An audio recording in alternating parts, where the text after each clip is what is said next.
سلام، سیما هستم و اینجا کانال سی چاکلته. توی این ویدیو قراره در مورد علت تلخی و علت گسی داخل دونه کاکائو و در نهایت شکلات تلخ باهاتون صحبت کنم. با من همراه باشید.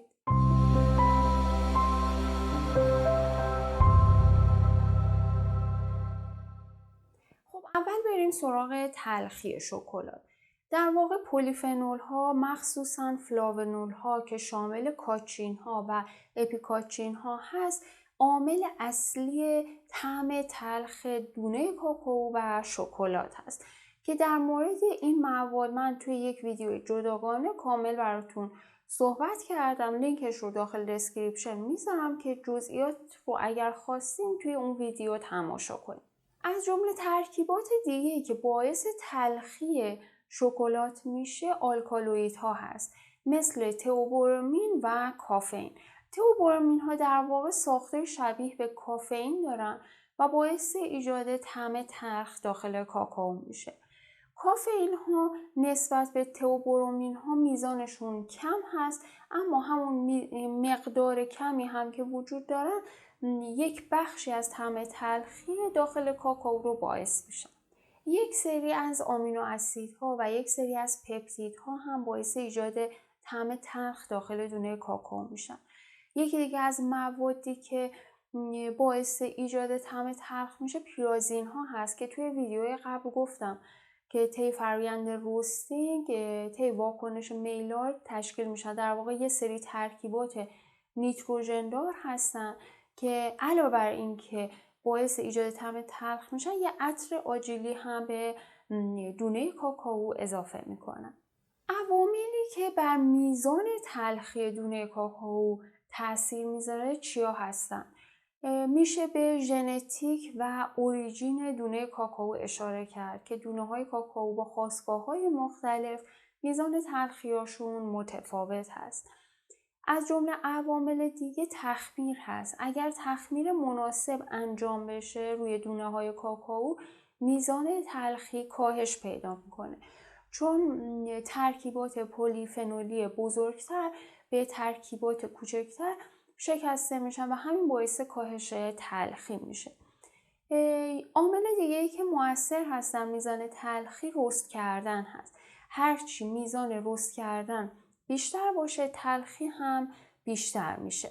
یه عامل دیگه‌ای که مؤثر بر میزان تلخی هست آلکالایز کردن هست که من توی یک ویدیویی که در مورد پودر کاکائو داچ و نشرا صحبت کردم این رو کامل توضیح دادم که آلکالایز کردن میتونه روی نیبز اتفاق بیفته و همین قلیایی کردن، فرایند قلیایی کردن روی کاهش تلخی دونه کاکائو اثر داره. حالا برای متعادل کردن میزان تلخی دونه کاکائو و در نهایت شکلات چی کار باید کرد؟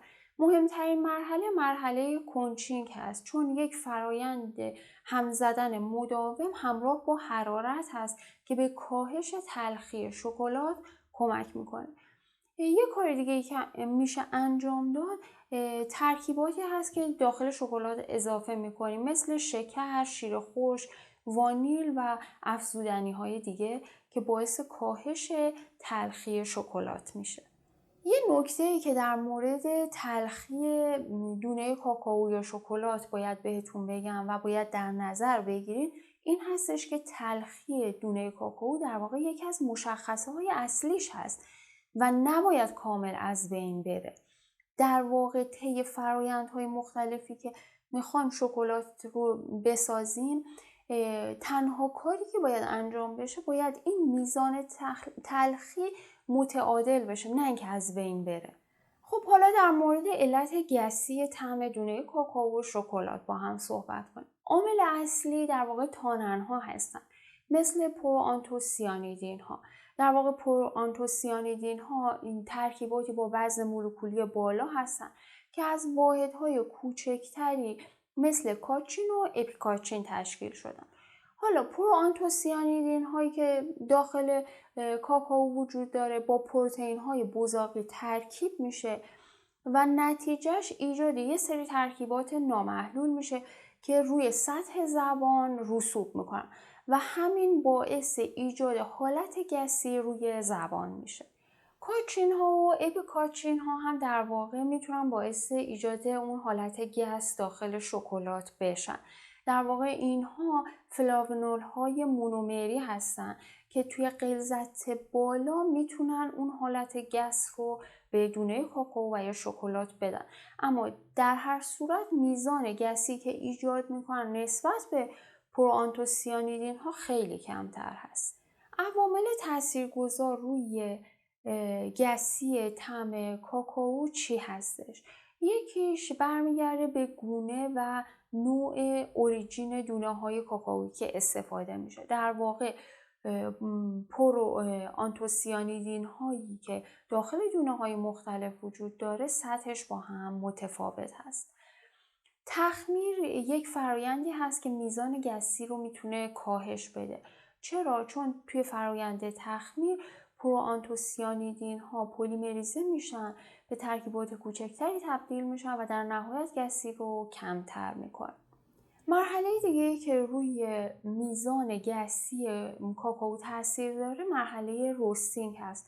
در واقع حرارت باعث میشه که میزان پلیفنول های آزاد تراکمشون کمتر بشه و همین باعث کاهش گسی توی دونه کاکائو و نهایت شکلات ما میشه.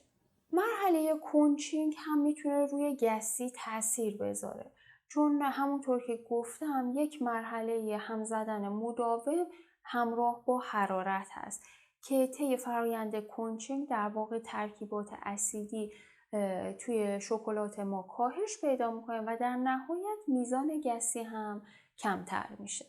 حالا برای متعادل کردن میزان گسی چی کار میشه کرد؟ در واقع میشه با ترکیب دونه ها با اوریجین های مختلف این میزان گسی رو متعادل تر کرد. همینطور میشه با کنترل تخمیر و روستینگ میزان گسی رو کمتر کرد و حتی فرمولاسیون ساخت شکلات میتونه تاثیر بسزایی داشته باشه. یعنی همون ترکیباتی که به دونه کاکائو اضافه میشه مثل شیرین کننده، وانیل، حالا آجیل های مختلف یا هر افزودنی دیگه میتونه به کاهش گسی کمک کنه. ممنونم که تا انتهای ویدیو همراه هم بودین.